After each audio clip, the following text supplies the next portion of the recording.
So, you want to buy a house, save for a down payment, sign a mountain of paperwork, move into a place you can finally call your own, build equity every single month, and one day own it outright.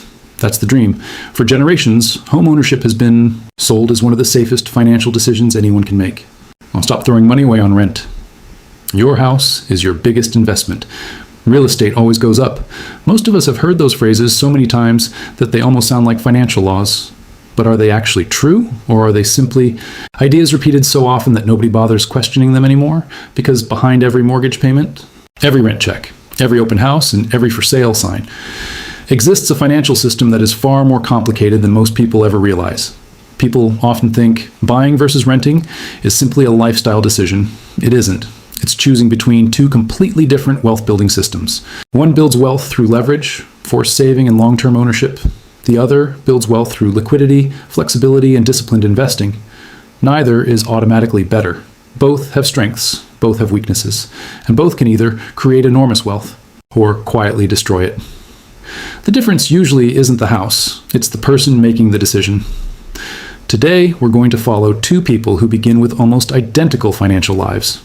Not because they're special, but because they represent millions of people making exactly the same decision every year. Meet Ryan and Steve. They're both 32 years old. They both live in the same American city. They both earn $80,000 every year. They've both spent years avoiding unnecessary spending, skipped expensive vacations, cooked at home more often than eating out, ignored countless online shopping temptations, and after years of disciplined saving, they've each managed to accumulate $80,000. Financially, they're almost identical, but personality changes everything. Ryan likes certainty. He enjoys stability. He wants to know where he'll be 5 years from now. He dreams about having a permanent address, a garage filled with tools he'll probably use twice a year, a backyard where he can spend weekends planting trees and complaining whenever someone walks across freshly cut grass. He doesn't just want somewhere to live, he wants somewhere to belong. Steve couldn't be more different. He values freedom above almost everything else. He likes knowing he can move whenever an opportunity appears, a better career, another city, even another country. The thought of signing a 30-year mortgage feels less like security and more like commitment. He doesn't know where life will take him, and honestly, he prefers it that way. Eventually, those two personalities lead to two very different financial decisions. Ryan buys, Steve rents. From that single choice, their financial lives begin moving in completely different directions. Over the next 20 years, we're going to follow every major financial decision they make, every mortgage payment, every rent increase, every maintenance bill, every investment contribution, every repair, every unexpected expense, every dollar earned, every dollar lost, and every opportunity created. By the end, one of them will have accumulated significantly more wealth, but it probably won't happen the way most people expect. Because the biggest misconception about buying versus renting isn't who spends more money, it's understanding where the money actually goes. Let's start with Ryan. After months of searching through listings, walking through open houses, comparing neighborhoods, checking school districts, calculating mortgage payments, and changing his mind more times than he'd ever admit, he finally finds the house. 3 bedrooms, 2 bathrooms, a small backyard, a quiet neighborhood, and a garage just large enough to convince himself he'll eventually start working on DIY projects. The asking price is $350,000. Ryan decides to buy it. Like many investment properties, banks don't simply hand over the money. They expect commitment first. Ryan puts down $70,000, exactly 20%. That leaves him borrowing the remaining $280,000 through a 30-year fixed mortgage. Most people stop thinking about costs right there. House price, down payment, mortgage, done. Except buying a home doesn't start with a mortgage. It starts with transaction costs, closing costs, loan origination fees, title insurance, attorney fees, property inspections, appraisals, government recording charges, prepaid taxes, homeowners insurance, and dozens of legal documents that somehow all require signatures, despite looking almost identical. Before Ryan even receives his keys, he spends another $10,000 simply completing the purchase.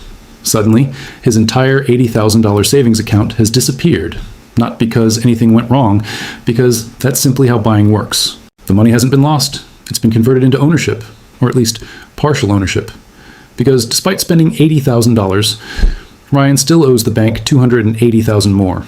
Now comes the monthly payment, his mortgage. Principal and interest total roughly $1,863 every month. For many people, that sounds manageable until they realize the mortgage isn't the complete housing payment. Property taxes arrive every year. Homeowners, Insurance arrives every year. Maintenance never stops. Roofs age, water heaters fail, air conditioning systems eventually quit. Driveways crack, paint fades, trees fall, plumbing leaks. Things that landlords quietly worry about suddenly become Ryan's responsibility. Professional homeowners know this. That's why many budget roughly 1% of the home's value every year for maintenance alone. Ryan follows the same approach. Around $290 every month goes into a maintenance reserve. Add roughly $350 for property taxes, around $150 for insurance. And suddenly, Ryan's true monthly housing cost reaches approximately $2,650. Now let's look at Steve. Steve rents a nearly identical 3-bedroom house only a few streets away. His monthly rent is $2,000. That's it. No property taxes, no homeowners insurance, no roof replacement fund, no emergency plumbing budget. If the air conditioner dies tomorrow, someone else pays every month. Steve spends approximately $650 less than Ryan. For a moment, that extra money begins looking incredibly tempting. A nicer car, weekend trips, new furniture, better restaurants, maybe even that vacation he's been postponing for years. This is where many comparisons quietly fall apart. Because the spreadsheet assumes perfect behavior. Real people rarely behave perfectly. Steve makes a different decision. Instead of upgrading his lifestyle, he upgrades his investments. The entire $80,000 he didn't spend buying a house goes into a diversified stock market index fund. Then, every month, the additional $653 he saves compared with Ryan also gets invested, automatically, without exception. At first, Steve's financial life appears surprisingly attractive. He lives in a similar home, pays less every month, keeps his savings invested, and remains completely flexible if life suddenly changes. It's enough to make almost anyone wonder, why would anyone choose buying? That's usually when someone says. But Ryan is building equity. Technically, they're absolutely right. Every mortgage payment slowly increases Ryan's ownership of the property. Unlike rent, some of his monthly payment actually comes back to him as equity. It sounds like an unbeatable advantage until you look at where the money actually goes. Because mortgages have a secret that surprises almost every first-time buyer. During the early years, very little of each payment actually builds ownership. Most of it pays something else entirely, and that's where the real business of buying a home finally begins. So where does Ryan's mortgage payment actually go? Most people imagine every monthly payment steadily buying more of the house. That's only partially true. In the early years of a 30-year mortgage, the bank gets paid first. Let's look at Ryan's first payment. His monthly mortgage is around $1,863, but only a small portion actually reduces the loan balance. Nearly $1,700 goes toward interest. Only a few $100s pays down the principal. Ryan writes a check for almost $1,900, yet his ownership of the house barely changes. That's how amortization works. The bank earns the majority of its profit during the early years of the loan. Homeowners slowly earn equity over decades. Most buyers never realize this because they never look at the amortization schedule. They simply see one monthly payment. Behind that single payment, two completely different financial transactions are happening. One builds wealth, the other pays for borrowing money. Fortunately for Ryan, time slowly changes that equation. Every year, a slightly larger portion of his payment begins reducing the loan. The bank receives a little less interest. Ryan gains a little more ownership. It's a slow process, but after several years, the difference becomes noticeable. Now let's return to Steve. Steve has no mortgage, no bank collecting interest, no loan balance slowly shrinking. Instead, every month, his investment account quietly receives another contribution. Woe to us, the $650 he saves compared with Ryan gets invested automatically. He doesn't try timing the market. He doesn't chase trending stocks. He simply buys a diversified index fund every single month. Rain or shine, bull market, bear market. It doesn't matter, because successful long-term investing usually depends less on perfect timing and more on consistency. The first year doesn't look impressive, neither does the second. By year 3, the portfolio is growing, not because Steve suddenly became a genius investor, but because compound growth has quietly begun doing its job. Every investment generates returns. Those returns begin generating returns of their own. Then those returns produce even more returns. Money starts earning money. Albert Einstein supposedly called compound interest the 8th wonder of the world, whether he actually said it or not. The principle remains incredibly powerful. Ryan is slowly building equity. Steve is building an investment portfolio. Both are accumulating wealth. They're simply using different machines. Then life happens. 3 years after buying the house, Ryan wakes up one winter morning. The heating system stops working. Outside, snow continues falling. Inside, the temperature keeps dropping. The repair technician arrives. The diagnosis isn't good. The furnace has reached the end of its life. Replacement cost, $8,000. Nobody celebrates buying a new furnace. It doesn't increase the home's value by $8,000. It simply allows people to stay warm. Ryan pays the bill. A few months later, a section of the roof begins leaking after a severe storm. Another repair, another unexpected expense. Then one spring afternoon, a large tree branch crashes onto the backyard fence. Insurance covers part of the damage. Ryan covers the deductible. This is the part social media rarely shows. Home ownership isn't only about appreciation. It's about responsibility. Every broken appliance, every plumbing issue, every cracked driveway, every aging roof eventually becomes the owner's problem. Meanwhile, Steve's landlord receives a phone call. The air conditioner stops working. The landlord replaces it. Steve spends nothing. A pipe begins leaking under the kitchen sink. Maintenance arrives the following morning. Again, Steve pays nothing. His monthly rent remains exactly what was agreed in the lease. At first glance, renting appears to win. No repair bills. No maintenance surprises. No emergency expenses. But something else quietly begins changing. Every year, Ryan's mortgage payment stays almost identical. His 30-year fixed-rate mortgage protects him from rising borrowing costs. Steve doesn't have that protection. When his lease expires, his landlord increases the rent. Not dramatically, just enough to match the local market. $2,000 becomes $2,100. The following year, it becomes $2,200, then $2,300. Nothing shocking, just normal market increases. Ryan notices something interesting. His payment barely changes. Steve notices something different. His housing cost never stops climbing. 5 years pass, then 7, then 10. The neighborhood around Ryan's house begins changing. A new shopping center opens nearby. Several technology companies move into the area. Public transportation improves. Restaurants appear. Property values gradually increase. Ryan didn't renovate the neighborhood. He simply happened to own property there.